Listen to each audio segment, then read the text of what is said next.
13 de abril de 2015.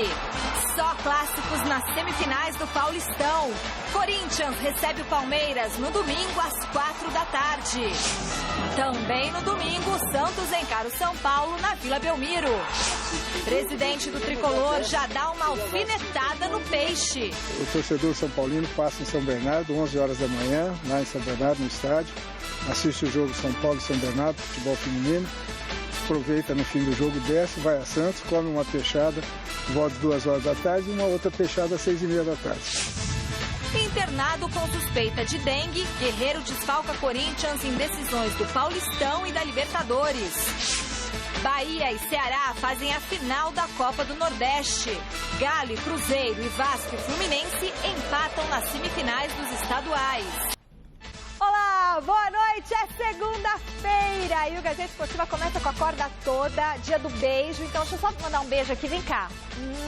Um beijo pra você que está em casa, com todo o carinho aqui meu, de toda a equipe de esportes da TV Gazeta, obrigada sempre pela sua companhia e a sua audiência. Bom, vamos trabalhar. Deu a lógica no Campeonato Paulista, diferentemente do que aconteceu no ano passado, quando Ituano e Penapolense chegaram à semifinal, inclusive com a equipe de Itu conquistando o título. Nesta temporada, o duelo vai ser entre os grandes. Corinthians e Palmeiras, Santos e São Paulo decidirão as vagas para a final da competição. O repórter Osmar Garrafa esteve na sede da Federação Paulista de Futebol acompanhando a reunião que definiu a data e os horários dos jogos. Não demorou mais do que 30 minutos a reunião aqui na Federação Paulista de Futebol para definir datas e horários dos jogos semifinais do Campeonato Paulista. As duas partidas vão acontecer no próximo domingo. Corinthians e Palmeiras jogarão às 4 da tarde na Arena em Itaquera. Santos e São Paulo jogarão às 18h30 na Vila Belmiro. É óbvio que nós estamos mais acostumados na Vila e nós temos a Vila Belmiro como a nossa casa número 1. Com todo o respeito que nós temos ao Pacaembu, que é a nossa casa número 2, neste momento nós vamos jogar na nossa casa número 1, que é a Vila Belmiro. Problema nenhum, é um clássico, a gente respeita a posição do Santos, que é o mandante apesar do regulamento dizer que a federação é mandante, o Santos se classificou melhor que o São Paulo. Então, sim, jogaremos no Santos sem problema nenhum. O Palmeiras fez um trabalho muito sério durante o campeonato todo. E agora chegou a fase que todo mundo espera, que são as fases finais. Jogos muito difíceis, mas o Palmeiras tem condições de jogar de igual para igual com qualquer time em qualquer lugar. Está tudo tranquilo, deixar os árbitros trabalhar e a gente trabalhar do nosso lado para que o evento fique cada vez mais bonito. Além das datas e dos horários dos jogos das semifinais, a federação aproveitou também a reunião para voltar atrás na decisão de continuar estampando na camisa dos árbitros os mesmos patrocinadores do Palmeiras. Eu não via nenhum tipo de problema, porque na reunião passada foi comentado e o presidente Reinaldo colocou a nós e teríamos algo a comentar e todo mundo aceitou bem, né? Não vimos nenhum tipo de problema. Gente, vamos ter um pouco mais de maturidade, pô. Não tem nada a ver. Isso é falta de profissionalismo. Isso, pô, qual é o problema de se colocar patrocínio, se ganhar dinheiro com patrocínio? Gente, bobagem. Ainda na Federação Paulista, outros assuntos na pauta. Edu Gaspar falou da ausência de Guerreiro, que com quadro provável de dengue está fora do clássico do final de semana. O que nos dá mais tranquilidade, dá segurança que o Wagner está bem, nós temos bastante reposições em termos táticos até para o Tite, então isso dá uma tranquilidade para nós. Já o presidente do Palmeiras, Paulo Nobre, evitou dar maiores detalhes sobre a renovação de contrato do meia Valdívia. O Valdívia já manifestou, até para mim pessoalmente, que gostaria de continuar no clube, um clube que ele passou grande parte de sua carreira. O Palmeiras já é público, que teria muito vontade de renovar com o jogador. Na minha opinião particular, ele poderia até encerrar a carreira no Palmeiras. Já falei várias vezes, desde 2013, o Valdívia é um dos melhores, se não for o melhor meio-campista em atividade no futebol brasileiro hoje. E o Palmeiras tem todo o interesse em renovar com ele. E eu torço muito para que o seu procurador e o Alexandre Matos cheguem a bons termos para o clube e para o jogador e que ele continue. Grande noite para você que acompanha o Gazeta Esportiva. Também vejo com bons olhos a renovação do Valdívia, que pese o fato dele não ter jogado muito nos últimos tempos, mas tem sido muito útil. Então, o Valdívia, eu acho que é uma boa, não sei. Esse casamento eu já cheguei à conclusão que estava, à beira do fim, mas de repente, se houver um acerto, por que não tentar mais uma vez? Sobre as finais do campeonato, as semifinais, que eu gostaria de tocar muito no fato do patrocínio da arbitragem.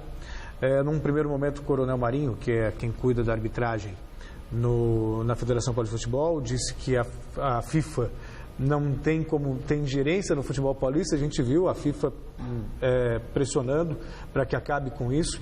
Enfim, a questão não é, como disse o presidente do Santos, qual o problema de ter um patrocínio? Mas ter um mesmo patrocinador num clube na arbitragem. Isso gera, sim, conflito de interesses. Você dá margem, na verdade, não significa que vai ter algum esquema, mas você dá margem a uma discussão que, não é necessária. Quer arrumar um patrocínio para arbitragem? Arruma, mas um patrocínio que não tem a ver com os clubes. Um patrocínio independente, que seja exclusivo da arbitragem ou coisa do gênero. Eu acho que, para mim houve um erro do departamento de marketing da empresa, uma falta de visão, porque gerou, na verdade, um marketing negativo, essa é a questão.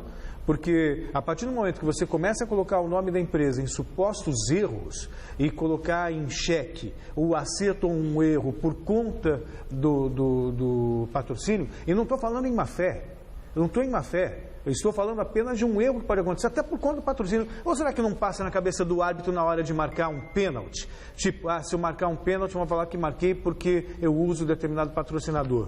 Ou não marquei por conta do patrocinador, Então isso é desnecessário. A Federação Paulista já ganhou dinheiro demais, diga-se de passagem, que é um dinheiro que vai para a federação, só para concluir o raciocínio. O Estadão fez uma matéria no final de semana que mostra um prejuízo, que 1/3 dos jogos deram prejuízo no Campeonato Paulista. Um prejuízo que supera os R$700 mil. Prejuízo para os clubes, mas a federação tira o dela. Né, Flávio? Boa noite. Boa noite, Celso. Boa noite, amigos do Gazeta Esportiva. Michele, primeiro, bobagem total. Esse patrocínio igual é uma grande asneira, uma coisa completamente equivocada. E o detalhe, não vai para os árbitros. Não é dentro da hora, o árbitro não ganha nada. E eu entendo que o árbitro fica pressionado, especialmente no jogo do Palmeiras. Para marcar alguma coisa a favor do Palmeiras, ele vai pensar 10 vezes. Então, ótimo para o Palmeiras, principalmente, que acabou essa situação. Com relação ao Valdívia, jamais eu renovaria, não é confiável. Ele aparece num momento estratégico, quando lhe interessa, agora, por exemplo, Copa América. Não é um jogador confiável, eu não renovaria, a não ser numa condição assim absolutamente especial. Tipo assim, se jogar, ganha, se não jogar, não ganha. E não daria nenhum salário mínimo, nada. Se jogar, ganha, se não jogar, não ganha. Eu acho que não dá para você confiar mais nesse jogador que sempre tem algum problema e nunca aparece no momento necessário. Com relação aos jogos, eu acho que foi correto. O Corinthians e o Palmeiras jogam no campo do Corinthians e o Santos vai valer o mando dele. A Vila, o Santos vai ganhar na Vila? Talvez não, mas é o lugar onde ele tem que jogar. Ok, vote na enquete que está no ar no site gazetesportiva.net. Nós queremos saber dos semifinalistas do Campeonato Paulista qual apresentou melhor futebol. Corinthians, Palmeiras, Santos ou São Paulo? Celso Cardoso, que sumiu com o meu CD do Roberto Carlos, 541 canções que eu ganhei de um telespectador, você telespectador que mandou para mim esse presente. Eu emprestei para o Celso Cardoso e agora está desaparecido há 2 meses, mas amanhã ele vai trazer para mim. Diga, Celso. Não vai porque sumiu. Podemos tratar disso fora do ar? Tá tempo curto então, hoje. Acho bom. Bom, vamos lá. Hoje era dia do beijo, não vou te dar beijo. Você não aguenta. Dos grandes, nenhum foi brilhante nessa fase de quartas de final. É a realidade, nenhum foi brilhante. O Corinthians me decepcionou, especialmente no primeiro tempo, a gente vai falar sobre isso. O Santos também, 2 pênaltis para ganhar do 15 de Piracicaba, estava 1-0 e tal. São Paulo teve um primeiro tempo mudorrento, até que o Rogério Ceni fez a falta. O menos ruim, quem jogou um pouco melhor foi o Palmeiras. Para mim, o melhor, Corinthians. No segundo tempo? Não é, são só os jogos do final de semana? Mas ainda assim, pegou o adversário mais forte e acabou passando no segundo tempo um bom trabalho, acho que o Corinthians foi o melhor de todos. Ok, a gente quer saber a sua opinião. Vamos ver bola rolando? Até que enfim, ontem de manhã, mais de 35 mil palmeirenses lotaram o Allianz Parque para acompanhar o duelo com o Botafogo de Ribeirão Preto pelas quartas de final do Paulistão. E, na primeira vez em que o Verdão disputou um mata-mata na nova casa, teve classificação e festa da torcida. Veja na narração de Osmar Garrafa. Autorizado o levantamento para dentro da área, o toque de cabeça. Ela desviou no Vitor Hugo, sobrou aqui na esquerda para o Denis. Denis insistiu, cruzamento, saiu o prazo, toca, olha o gol. Falta. Foi derrubado o goleiro Fernando Praz ali. Jogadores do Botafogo reclamando demais. O André Rocha na disputa de bola com o Liel. Não tem nem dúvida, né? Zé Roberto lá pra dentro, toca de cabeça, olha o gol, Dudu, na trave! Incrível o gol que perde o Palmeiras, observe, houve o desvio sem goleiro, o Dudu deu de biquinho nela, ela caprichosamente toca na trave. Abriu o Robinho, cruzamento, olha o Leandro, olha o gol, incrível Renan Rocha! Uma defesaça do Renan, o Leandro tentou deslocar o goleiro. Bola pra dentro da área, olha o Dudu de cabeça. A torcida pede pênalti, o Dudu leva as mãos à cabeça, também reclama. Jogada normal, hein? Bola pro Diogo, olha o Diogo pra dentro da área, olha o gol pra fora do gol! Incrível, o Zé Roberto acabou de entrar. Ainda Dudu, tenta a jogada individual, vai pra dentro da área, pra mim é pênalti, hein? O árbitro manda seguir. O Gimenez teria feito uma carga no Dudu, o árbitro atento deixou seguir.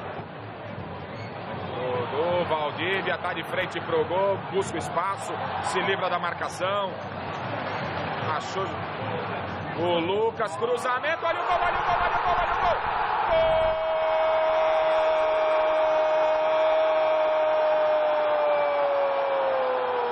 Do Palmeiras!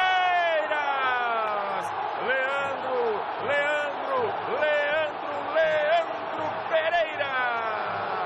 Palmeiras 1, Botafogo 0. Acho que a equipe jogou bem, teve tranquilidade, mudou a frente do jogo o tempo todo, criou várias oportunidades para fazer o gol.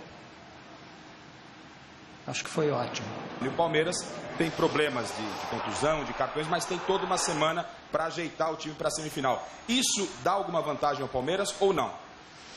Não, isso depende muito do que a outra equipe está passando, né? Com relação ao Corinthians, por exemplo, uma equipe que vem jogando, alternando jogadores e vencendo sempre, uma equipe que está muito qualificada.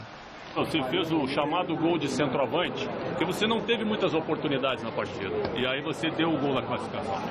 Na verdade, essa jogada é uma jogada meio que eu tinha combinado com o Lucas, né? Que eu falei, eu sempre combino com ele ou com o Zé ali, que eu gosto daquela bola sempre no primeiro pau ali, para tentar antecipar os zagueiros. E eu tinha combinado com ele já, falei, próxima bola que você pegar, tenta me achar no primeiro pau ali, que eu vou sempre antecipar. E quando o Valdívia tocou pro Lucas ali, graças a Deus, acho que ele lembrou, né, do combinado e acabou me dando a bola no primeiro pau ali. É uma bola que eu gosto bastante, que eu faço muito bem aquela antecipação e graças a Deus eu consegui fazer o gol. Foi difícil para o Palmeiras. Foi. Bem mais difícil até que eu imaginava. Eu também, mas o Palmeiras acabou reagindo bem, fez um bom segundo tempo, fez o gol. O legal do Palmeiras foi que ele não se afobou, que era uma característica do time do ano passado. A coisa começava a engrossar, ele se afobava. No primeiro momento achei que esse gol tinha sido legal, depois ficou claro que não, que o Sabiá cabeceia o braço do Praz, portanto o gol foi bem anulado. O Palmeiras teve frieza e no segundo tempo acabou merecendo a classificação. Você não vai falar, Celso? Falei. Mas falou pouco, né? Temos pouco tempo hoje, não dá para falar muito, não. Bom. De qualquer forma, aí, por parou exemplo... de falar, continua. Você pediu, não pediu? Tá difícil hoje, hein? Acho até que o árbitro sentiu o peso também da questão do patrocínio na camisa. É o que eu falei que ia acontecer. Se tivesse dúvida, ia ser contra o Palmeiras. Né? Quer dizer, pelo menos isso foi desfeito, essa bobagem foi Teve corrigida. um pênalti no Dudu bem claro que não foi marcado. Então, na Arena em Itaquera, o Corinthians sofreu, mas conseguiu vencer a Ponte Preta do Flávio Prado. O destaque negativo ficou por conta da arbitragem, que acabou anulando um gol legítimo da equipe campineira. Confira os melhores momentos com a narração dele, Celso Cardoso. E aí o Jadson, lindo toque pro Fagner. Dali pro Elias, vem chegando o Corinthians e a defesa do Matheus. E aí o toque pelo meio, o Renato Cajá fez a finta, dominou pro Birubiru, ele bateu no canto. Tem Jadson e tem o Wendel, bateu Jadson. Foi com perigo essa, hein? E olha só o passe, deu certo, Cássio soltou, olha o gol, não vale. Impedimento marcado. Impedimento marcado. E aí vem o time da Ponte mais uma vez, Rodney, saiu o cruzamento, toque de cabeça. E Cássio livra a cara do Corinthians no cabeceio do Renato Cajá. Jadson, Renato Augusto, Wagner Love, Renato Augusto deu certo, olha o Corinthians chegando, a bola vai entrando. Gol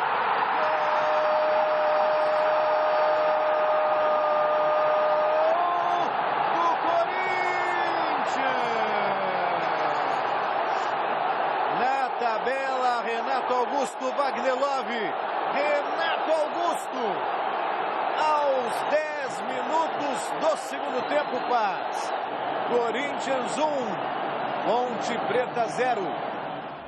Foi um grande jogo com soluções individuais e coletivas importantes das duas equipes. Na teoria, é melhor jogar contra a Ponte em casa, que ela tem que fazer pressão alta, do que quando ela se retrai e puxa contra-ataque. E nós tivemos muita dificuldade no primeiro tempo. No segundo, os ajustes das peças, fundamentalmente, Elias volta mais, Renato mais liberado, com saída de Fagner, porque era o lado que nós tínhamos para agredir mais, porque o outro tinha que ter uma contenção maior pelo lado direito. E a gente conseguiu neutralizar a parte da equipe cresceu muito no segundo tempo, e aí sim ela conseguiu fazer aquele ponto de equilíbrio, não só marcar, mas jogar também, agredir o adversário, fazer pressão alta e definir o placar. No primeiro tempo, uma partida onde, embora houvesse o equilíbrio, a Ponte teve melhor, conseguiu bloquear as ações do Corinthians, sobreocupar os espaços que foram sendo conquistados e chegou a um gol legítimo. Não foi o árbitro e o Bandeira oposto. A arbitragem dentro do campo como um todo foi boa. Foi uma infelicidade tremenda do Bandeira do lado do Tite ali. Ele conseguiu atrapalhar todo o contexto do jogo e prejudicar veementemente a Ponte Preta. Quer começar falando sobre o erro, Flávio? Não dá para você discutir o mérito do Corinthians. O Corinthians é o melhor time da América, no meu modo de entender, é o grande favorito a conquistar a Libertadores, é um time muito bem alinhado, tem um técnico maravilhoso que é o Tite. Que enfim, fez a diferença no intervalo. Claro, nada a discutir. Agora, você não pode conceber um erro desse porte. O Vicente Romano Neto é tido e havido como um árbitro extremamente competente, como um auxiliar competente. Estava muito bem posicionado. E aí ele erra nesse nível, ou seja, será que ele erraria do outro lado? Essa é a dúvida que fica. Errar é humano, mas o erro humano é sempre contra os mesmos. É sempre do pequeno contra o grande. A Ponte toda hora é prejudicada. E não é choro, não. Toda hora a Ponte é prejudicada. É um negócio inacreditável. Duvido que esse ser humano que errou a favor do Corinthians erraria contra o Corinthians. E principalmente lá em Itaquera. Ou seja, faltou coragem para registrar aquilo que ele viu. Porque na primeira vez ele deixa a bola passar, deve ter ficado, na segunda dúvida ele não teve dúvida, ele levantou a bandeira porque era o Corinthians. Você não acha um lance difícil não, Flávio? Não acho não. Não acho para alguém que é competente. Ele já foi aspirante da FIFA e ele só está lá para isso, está bem posicionado. Porque, por exemplo, num primeiro momento eu fiquei na dúvida também, só depois. Aí quando você vê o replay... Pergunta, você acha que ele teria coragem de anular esse gol para o Corinthians? Eu duvido. É muito fácil você fazer isso contra a Ponte Preta. Então a Ponte inferior ao Corinthians, foi melhor no primeiro tempo. Mas você tem um problema de um limite, você está jogando contra o maior. Você imagine Davi e Golias, a grande história? Se na hora que o Davi jogou a pedra no Golias, ele caiu, o árbitro pega e fala assim, não, essa pedra não pode, joga outra. Pô, o Golias massacrava o Davi. Não pode, entendeu? Não pode. Você espera que as pessoas sejam competentes. Aí me parece que faltou coragem para mostrar aquilo que ele estava vendo. Nas duas dúvidas, eu falo, 2 dúvidas contra o Corinthians é demais para mim. Uma lástima o que fez esse senhor. Ele mexeu no jogo, ele mudou o jogo e só mudou porque era contra o pequeno. É uma lástima que de novo aconteça isso. Não é a primeira vez. Eu, de minha parte, não vou ser tão rigoroso com o auxiliar só por uma questão. Porque, é claro, o ângulo dele é diferente do meu, mas eu fiquei em dúvida. E vi muita gente em dúvida. Depois, assim, claro, quando você revê o lance, você para a imagem, você vê que o jogador tem condição. Só por isso. Agora, claro que prejudica a Ponte Preta. Ponte Preta que poderia ter feito... Né? Mudou o jogo. Se a Ponte faz o gol, é uma coisa. Se ela toma o gol, acabou. Está jogando contra o Corinthians, você está jogando com um timaço. O time, você tem só uma bola. Você tem que resolver a tua vida ali. Ou seja, na hora que anulou esse gol corretamente, ele tirou a Ponte Preta do campeonato. Não ia ter outra chance. Você acha que no segundo tempo a Ponte ia ser melhor que o Corinthians? Não dá, é difícil. Tem um treinador monstruoso do lado de lá, tem um elenco melhor. Então, ele anulou esse gol, ele tirou a Ponte do campeonato. Quem tirou a Ponte do campeonato chama-se Vicente Romano Neto. Ele tirou a Ponte. Não foi o Corinthians, foi ele. Agora, me chamou a atenção também uma coisa. O rendimento do Corinthians no primeiro tempo. O Tite corrigiu no segundo. É verdade que o Guto teve mérito na maneira como armou o time, mas percebi também, tive a sensação de que o Corinthians sentiu a pressão, sabe, de correr o risco de ser eliminado num jogo só. O que eu não acho, é que o time da Ponte é veloz pelos lados. Quando o Corinthians joga com esse tipo de adversário, ele tem problemas. Contra o Santos foi a mesma coisa. Quando o Corinthians pega... Esse é um probleminha que tem que consertar, acho que no contexto do Corinthians mesmo. Quando o time vem tocando, quando o Corinthians consegue conter a bola, tocar e o time sai lentamente, ele joga com uma certa facilidade. Agora, quando você põe velocidade, não fosse o Felipe que teve uma atuação extraordinária, o Rido teria matado o Corinthians ali. Eu acho que é um detalhe para o Corinthians consertar. O Tite mesmo reconheceu, né? E ele disse que não queria ser o Guto nesse momento porque o gol foi legal. Mas que isso não significa que o Corinthians não iria vencer, mas que ele não gostaria de ser o técnico da Ponte justamente porque o gol foi legal. O Santos despachou aquela que poderia ser a maior zebra da competição. Destaques para o golaço do meio-campista Lucas Lima e também para Ricardo Oliveira, que marcou mais um. O atacante do Peixe chegou a 9 gols e se igualou a Crislan, do Penapolense, na artilharia do Paulistão. Veja como foi na reportagem de Adriano Dolfi. Vila Belmiro, o Santos dominou o primeiro tempo e perdeu várias chances de gol. Saiu de um pênalti marcado após Fabiano derrubar Lucas Lima. Robinho bateu no canto de Roberto e fez 1-0 Santos.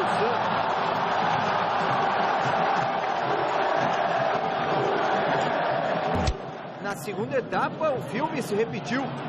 Leonardo perdeu a bola no meio-campo. Contra-ataque, a bola sobrou para Marquinhos Gabriel, que chutou, e a bola bateu na mão do próprio Leonardo. Ricardo Oliveira, de pênalti, também deixou o dele.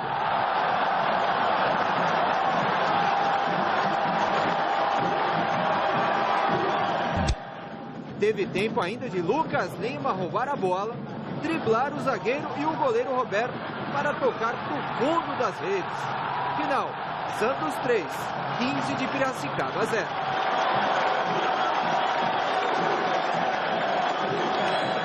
O Santos terá uma semana decisiva pela frente. Na quarta-feira enfrenta o Londrina, partida de volta da Copa do Brasil em São José dos Campos. Na sequência, no final de semana, já tem a semifinal do Campeonato Paulista, clássico contra o São Paulo. O técnico Marcelo Fernandes confirmou a partida para acontecer na Vila Belmiro. Acho que o Santos, por jogar em sua casa, é a vantagem que nós tantos perseguimos e conquistamos e vamos ter nossa torcida em peso, isso é o mais importante, que o torcedor venha, que ajude nossa equipe. A equipe está focada, está forte, é um clássico, volto a dizer. Temos que prestar muita atenção nos detalhes para que não possamos dar nenhum tipo de brecha para o adversário. O Santos começou o ano sob tanta desconfiança, né, Flávio? Mas ganhou moral, eu acho que contra o São Paulo. Né? Mas acho que não teria jeito do Santos perder, não. Do 15? Os pênaltis do Santos são meio, né? O Vanderlei Nogueira usou uma frase de outro mês, que foi pênalti que o juiz marca com gosto, sabe? Você não tem? Mas não dá para discutir, claro. O Santos muito bem. O Santos faz um trabalho muito digno. Eu acho que é o grande adversário do Corinthians, em tese, tá? Na prática pode o Corinthians não chegar, nem o Santos. Mas acho que é o grande adversário do Corinthians pelo ritmo. Aquela história da velocidade de jogo, né? É um time muito rápido. O time do Santos é velocíssimo. É difícil jogar contra um time assim. No Morumbi, a festa foi do São Paulo, que venceu o Red Bull Brasil com direito a gol de Rogério Ceni, noite inspirada de Alexandre Pato, Paulo Henrique Ganso. Veja tudo isso na reportagem de Felipe Sboril. Nem mesmo as quartas de final do Campeonato Paulista motivaram o torcedor do São Paulo a lotar o Morumbi na noite do último sábado. Quem compareceu lembrou mais uma vez do ex-treinador. Partida que marcou a estreia do volante Wesley com a camisa do São Paulo. O jogador que chegou ao tricolor em março não entrava em campo desde o mês de dezembro do ano passado. Mesmo pressionado, teve hora que o Toro Louco levou perigo. Rogério Ceni fez grande defesa.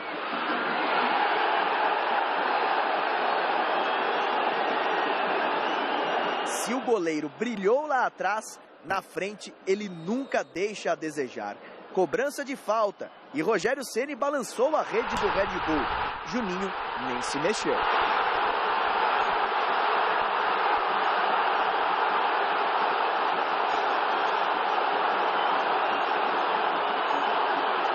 Logo no comecinho do segundo tempo, a zaga do Red Bull deu bobeira. Alexandre Pato aproveitou e fez, com direito à dedicatória para o professor Muricy.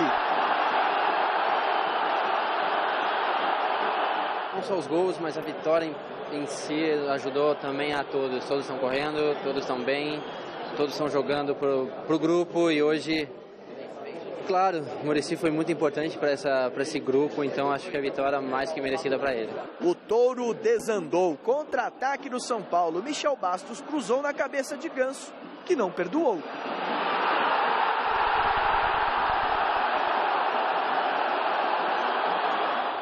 Como o Michel, a gente estava mais próximo do Pato, né? E a marcação nossa também estava mais em cima, isso ajudou bastante. Lógico que a tabela com jogadores inteligentes sempre acontece. Não teve jeito. A animação do mascote não contagiou os jogadores do Red Bull. Nessa tourada, o toureiro levou a melhor. Final, São Paulo classificado 3, Red Bull eliminado 0. Já classificado para as semifinais do Campeonato Paulista, a equipe do São Paulo agora pensa na Copa Libertadores da América. Confronto desta quarta-feira, diante do Danúbio, no Uruguai. Libertadores na quarta, onde a equipe tem que jogar melhor do que foi hoje e voltar de lá com uma vitória que com certeza pode ser que a gente possa classificar já. Não vai ser fácil o jogo, eu conheço bem o campo, já joguei lá há muito tempo, né? Eu conheço bem, joguei nesse campo, é um campo pequeno, é um campo defensor, o gramado é um gramado muito bom, não sei como é que está agora, mas vai ser um jogo difícil. Tá aí um outro jogo que o São Paulo não apresentou muita coisa no primeiro tempo, aí no segundo deslanchou por circunstâncias. Rogério Ceni novamente, né, resolvendo, dando uma tranquilizada. Quando o Red Bull tomou o primeiro gol e o segundo na sequência, aí acabou. Não é ainda um São Paulo maravilhoso, mas deu uma bela aprumada, 2 jogos, 6 gols, não sofreu nenhum. Isso ajuda muito, né, Celso? Dá moral. Você ganhando, você ganha moral, mesmo que seja contra o adversário mais fraco, tudo. E a se destacar, a ótima campanha do Red Bull, uma empresa organizadíssima, está na Série D, e eu arrisco dizer que no máximo até 2020, mas acho que antes, esse time vai chegar na Série A. E vai chegar para não sair. Porque é realmente muito organizado, paga em dia, tudo certinho. Aquela coisa que a gente quer. Até quando? No máximo até 2020. No máximo, Série A do brasileiro. Se continuar, o patrocínio e tudo. Não, o patrocínio é da empresa. É a empresa. É a empresa que então ele não é um pontinho patrocinado, ele é uma empresa que fez futebol. Porque eu defendo muito pro futebol. Eu fiz uma entrevista com o presidente da Red Bull, o Rodolfo Korazev, e eu disse para ele, o que acontece se você atrasar o salário? Ele falou assim, mas eu não consigo atrasar o salário. O dinheiro já está separado e independente dele estar lá ou não, a coisa já sai. Ele disse que o único problema dele era se ele fosse campeão paulista, porque ganha 3 milhões, né? E ele teria que explicar para a Áustria de onde vieram esses 3 milhões e o que fazer com o dinheiro. A Áustria que é a sede mundial. Que legal, muito né? Já legal, pensou se todas as empresas começam? E você seria maravilhoso se os times virassem empresas. Sim, exatamente. Isso seria o bacana. A gestão, ela é profissional, é de uma empresa. Extremamente profissional. E você vê, é um time que não tem torcida, né? Ainda, quer dizer, então não conta com bilheteria. Mas eles fazem trabalhos em escolas. Mas já tem na Fórmula 1 também. Eles fazem trabalhos em escolas, eles fazem trabalho em um monte de lugares. Aí eu perguntei para ele, como é que você vai conseguir torcida? Ele falou, preciso de títulos e ídolos. Quando ele chegar na primeira divisão, ele já ganhou alguns títulos. E o ídolo, quando o time da Red Bull nos Estados Unidos chegou a ser a primeira divisão, eles deram de presente o Thierry Henry. Tá vendo? Ou seja, traz um ídolo desse aqui para o Brasil, você começa a cativar a gente. Que legal. Campeonatos estaduais em Minas, Tombense e Caldense ficaram no 0-0 na primeira partida da semifinal. Mesmo resultado do duelo entre Vasco e Flamengo pelo Carioca no Maracanã, numa partida marcada por lances violentos e polêmicas com a arbitragem. Já na outra semifinal, o Fluminense venceu o Botafogo, que havia feito a melhor campanha na primeira fase. No Rio de Janeiro, o Fluminense encarou o Botafogo no Maracanã e saiu na frente com Fred, sempre ele aos 41 minutos de jogo. Gol 300 na carreira do centroavante. Aos 27 do segundo tempo, Wagner cruzou, a bola bateu no braço de Gilberto e o juiz deu pênalti. Fred cobrou e ampliou a vantagem do time das Laranjeiras. O Botafogo descontou aos 40 com William Arão. Fluminense 2, Botafogo 1, placar final. O segundo confronto acontece no próximo sábado. Em Minas Gerais, o Atlético Mineiro recebeu o Cruzeiro no Independência e saiu na frente com Carlos aos 39 minutos do primeiro tempo, completando o cruzamento de Luan. Mas Arrascaeta, aos 9 da etapa complementar, esbanjou a categoria para deixar tudo igual. Golaço. Ficou nisso, 1-1. O finalista será conhecido domingo que vem no Mineirão. Pelo Campeonato Gaúcho, o Internacional encarou o Brasil de Pelotas fora de casa e abriu o placar com Rafael Moura aos 47 minutos da primeira etapa. O Brasil de Pelotas conseguiu chegar ao empate após pênalti de Jefferson em Diogo Oliveira. Rafael Foster bateu forte e definiu o placar, 1-1. A partida de volta acontece no próximo domingo. Já o Grêmio se deu melhor como visitante. Jogando em Caxias do Sul, bateu o Juventude por 1-0 com esse gol de Juliano aos 19 minutos de partida. A vaga na final será definida sábado que vem. Então, lance de uma voadora aí, né? Que foi no jogo do Flamengo, é isso? Vamos ver esse lance aí, então. E o Jonas só recebeu um cartão amarelo por esse lance aí que tá dando o que falar. Será que ele quis dar mesmo? Foi ruindade ou foi? Eu acho que tá mais com jeito de ruindade do que de tentativa de violência, viu? É feio o lance, claro. Mas me parece mais ruindade do que querer realmente agredir o adversário. Portanto, o amarelo acaba ficando razoável. É aquela história de colocar em risco o adversário, né? Não chega a ser uma agressão. Acho que foi mais por aí. Eu também teria dado, talvez, esse cartão amarelo só. Ruindade, não violência. Agora, o time de futebol americano do Vasco falou que está disposto a encarar o Flamengo, porque já que é para bater, então eles vão entrar em campo. Com 9 gols em 2 jogos, a Copa do Nordeste definiu neste final de semana os finalistas da temporada 2015. Semifinal da Copa do Nordeste. No sábado, o Ceará foi até Salvador encarar o Vitória no Barradão depois de empatar em 0-0 no primeiro jogo. Na etapa final, Vander cruzou na cabeça de Rogério e os donos da casa abriram o marcador. No entanto, o Vozão chegou ao empate logo em seguida. Um belo gol de Marinho. O time da Boa Terra queria a classificação para a final e Ramon fez a alegria da galera recolocando a equipe na frente. Só que uma nova igualdade garantia os cearenses na decisão e ela aconteceu depois que Marinho foi derrubado na área. Pênalti que Ricardinho converteu e decretou o placar final, 2-2. Com esse resultado, o Ceará eliminou o Vitória pelo 3º ano seguido na competição. O adversário do Vozão na Copa do Nordeste foi decidido no domingo, na semifinal entre Bahia e Sport. Se na Ilha do Retiro, local da primeira partida, o placar não foi inaugurado, dessa vez na Fonte Nova os gols saíram. Diego Souza usou a cabeça para fazer o primeiro e favorecer o time de Recife. No No segundo tempo, o tricolor virou o jogo com 2 gols de Souza. No primeiro, ele contou com a ajuda do goleiro Magrão e no segundo, acertou a cobrança de pênalti. O Sport ainda colocou tensão na casa dos baianos ao deixar tudo igual depois desse gol de René, um frangaço do goleiro Douglas Pires. Mas o nervosismo durou pouco. 5 minutos depois, Souza voltou a marcar. O terceiro dele no jogo, o terceiro dos donos da casa, o gol da classificação para a decisão. Bahia 3, Sport 2. As finais do campeonato estão marcadas para o dia 22 e 29 desse mês, com o último jogo acontecendo no Castelão. Beleza, o Sada Cruzeiro é o campeão da Superliga Masculina de Vôlei. Neste domingo, jogando no ginásio Mineirinho, lotado por mais de 14 mil cruzeirenses, a equipe celeste saiu atrás do SESI, que venceu o primeiro set por 25-21. Mas, comandado pelo ponteiro cubano Yoandi Leal, eleito o melhor da partida, o Sada Cruzeiro venceu os 3 sets seguintes e fechou o placar da final em 3-1. Foi a terceira vez que a equipe mineira conquistou o título da Superliga Masculina de Vôlei. Parabéns aos cruzeirenses.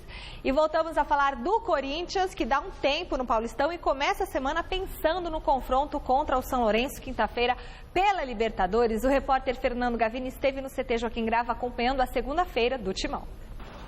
Os titulares contra a Ponte Preta apenas correm ao redor do campo. Quem não começou jogando, treina no gramado. Mas a pergunta principal é sobre quem não está aqui. Guerreiro está ou não com dengue? Clinicamente, o quadro é de dengue. Com a doença confirmada, Guerreiro deve ficar por pelo menos 2 semanas afastado dos treinos e vai demorar quase um mês para retornar aos gramados. Com isso, o peruano deve perder tanto a reta final do Campeonato Paulista quanto os últimos jogos da primeira fase da Libertadores.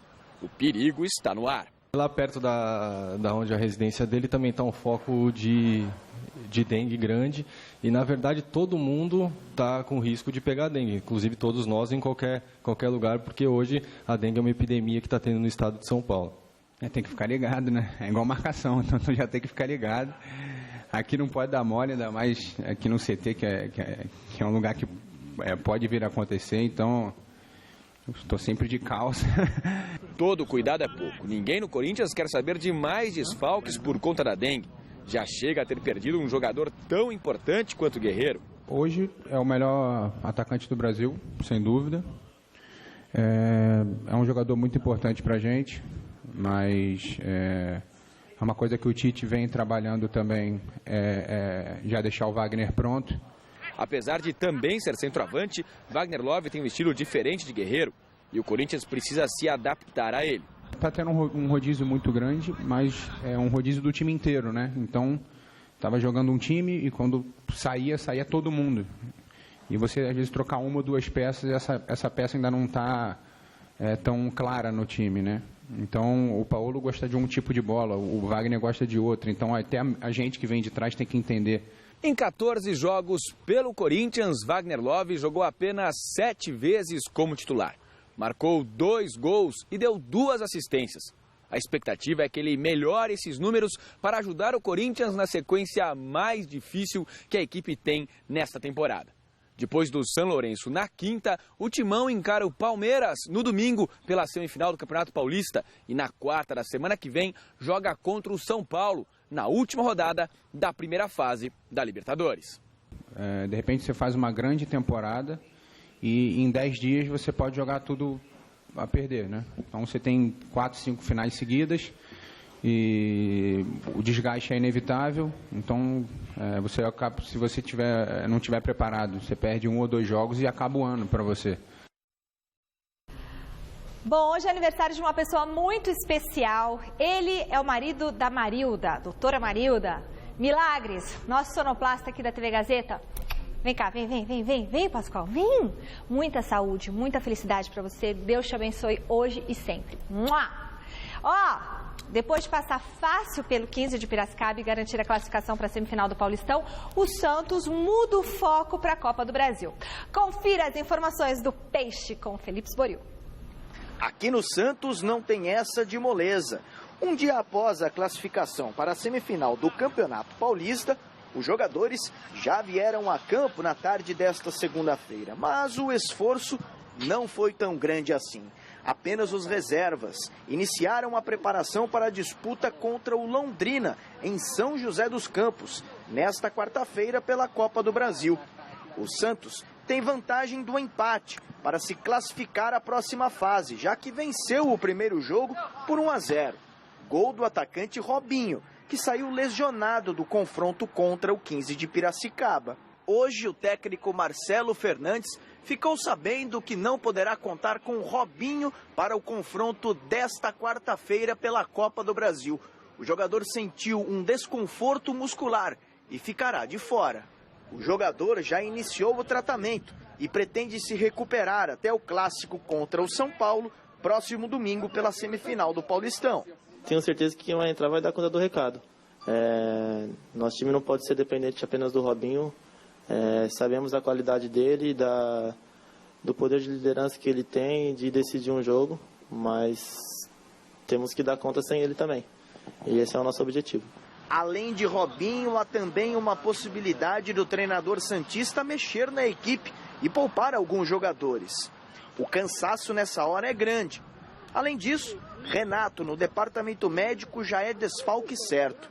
David Braz, que fraturou a mão, ainda é dúvida. Por isso, a responsabilidade para Lucas Lima, no meio-campo, aumenta. Temos que estar sempre conversando para essa liderança não faltar. É um jogo muito difícil, muito importante para nós. Queremos também ir longe na Copa do Brasil. Então, temos que superar essas ausências e dar conta do recado. São Paulo, Carlos Miguel Aidar recebeu nesta segunda-feira a visita do ministro do Esporte, Jorge Hilton. Na pauta, o projeto de modernização do Morumbi e, como não poderia faltar, o presidente tricolor aproveitou a oportunidade para dar uma provocadinha no adversário da semifinal do Paulistão. Reportagem Adriano Dolfi. O ministro do Esporte recebeu o convite do São Paulo para visitar o Morumbi. Ganhou de presente ainda uma camisa personalizada. Nós estamos visitando os clubes também em todo o país e aqui a gente vê um modelo de gestão eficiente. O nosso presidente Aidar nos deu ideias importantes que podem ser aproveitadas no âmbito da política nacional que a gente quer implementar, que será o Sistema Nacional de Esporte. Apesar da visita do ministro do Esporte, o assunto do momento no Morumbi é o nome do novo técnico do clube. Houve esse contato com o Sabella, que vocês todos conhecem, já divulgaram. Ele ficou de dar uma resposta da possibilidade de treinar o São Paulo ou não. Se ele vier treinar o São Paulo, se ele aceitar, melhor dizendo, nós temos que acertar essa parte. Se ele disser não, é o Milton Cruz e o Milton Cruz sabe disso. Ele deu data para dar essa resposta? Até sexta-feira próxima, mas pode ser amanhã ou depois, qualquer momento. O presidente do São Paulo anunciou ainda um novo projeto de modernização do Morumbi e depois fez uma avaliação de sua gestão. Excelente. Não podia ser diferente. Me empenho todos os dias, Camila, de manhã, de tarde, de noite, sábado, domingo, todos os dias. Eu sou uma pessoa que está pensando no futuro de São Paulo, não no passado. O passado ficou para trás, página virada. Eu tenho que pensar em projetar o São Paulo de novo, colocar o São Paulo na vanguarda do futebol brasileiro, como ele sempre esteve. Depois de anunciar a volta do futebol feminino no clube, Aidar aproveitou ainda para convocar a torcida e dar uma cutucadinha no rival. O torcedor são paulino passa em São Bernardo, 11 horas da manhã, lá em São Bernardo, no estádio, assiste o jogo São Paulo e São Bernardo, futebol feminino, aproveita no fim do jogo, desce, vai a Santos, come uma peixada, volta às 2 horas da tarde e uma outra peixada às 6h30 da tarde. 2 jogos, 2 vitórias e 6 gols. Este é o saldo do interino Milton Cruz, que começa a preparar a equipe para enfrentar o Danúbio do Uruguai pela Libertadores. O repórter Osmar Garrafa esteve no CT da Barra Funda acompanhando a representação do tricolor. Depois de ter garantido classificação para a semifinal do Campeonato Paulista, o São Paulo faz uma pausa nessa competição para pensar apenas em Copa Libertadores da América. Pois na próxima quarta-feira em Montevidéu, o tricolor decide sua vida na competição sul-americana contra o Danúbio. Em caso de derrota, a equipe praticamente dará adeus à competição. Hoje à tarde no CT, Milton Cruz praticamente definiu o time. Dória volta à zaga. Rodrigo Caio fica com a vaga de Denilson, que está suspenso. E na lateral direita existe uma dúvida entre Auro ou então Paulo Miranda. Wesley, que não está inscrito, é desfalque certo. E a novidade fica por conta de Luiz Fabiano, que, recuperado de lesão, será relacionado para essa partida. Amanhã pela manhã, a delegação segue viagem para Montevidéu, no Uruguai. No período da tarde, o técnico Milton Cruz comanda o último treinamento e confirma oficialmente a escalação do São Paulo para esta decisiva partida contra o Danúbio. Vale lembrar que o São Paulo ainda continua tentando a contratação de um técnico. Alejandro Sabella deve responder ao São Paulo essa semana, se aceita o convite tricolor ou se vai mesmo trabalhar no futebol europeu. A única certeza é que o técnico interino Milton Cruz não quer assumir o cargo de forma definitiva. Não é o que eu quero. O que eu quero é o que eu faço no São Paulo. Ver jogador, trazer jogador, entendeu? Jogador sem custo, subir, promover jogador da base. Esse é o trabalho que eu gosto de fazer em São Paulo. Eu nunca quis ser treinador, entendeu? Então, hoje eu estou como treinador, mas não sou treinador. Isso aí cabe à diretoria. Na hora que chegar o treinador, né, a diretoria entrega o cargo ao treinador e eu vou fazer minha função, que é o que eu gosto. Eu não acredito que tem alguém que fale assim, o Muricy saiu e o Milton Cruz acertou São Paulo. Todo mundo tá falando. Mas é claro que os jogadores foram sem vergonhas, lógico, né? Agora, a história do Sabella é a seguinte. O Sabella tem uma proposta do São Paulo, evidente que tem, ninguém nega. Mas ele antes tinha sondagens da Inglaterra, do City, e o Peregrino está penduradíssimo lá, e até do Sunderland, que é um time de primeira divisão. E não é nem que ele está dando preferência à Inglaterra, mas ele foi sondado primeiro lá. Se não virar lá, aí ele conversa com o São Paulo. É assim que está. Resultado final da enquete do site gazetesportiva.net dos semifinalistas do Campeonato Paulista, qual apresentou o melhor futebol? Corinthians, 28% dos votos. O programa do Dia do Beijo termina aqui. Com beijo? Com beijo. Mais notícias de esporte você vê a seguir no Jornal do Gazeta, amanhã às 10h no Super Esporte. Fala tchau, povo. E daqui a pouquinho no Jornal da Gazeta. Pode dar nele. Até já. Tchau, dá um beijinho. Tchau. Dia do Beijo, já mandei, aniversário do Milagre. Tchau, um beijo pra vocês. Dá um selinho agora pra vocês.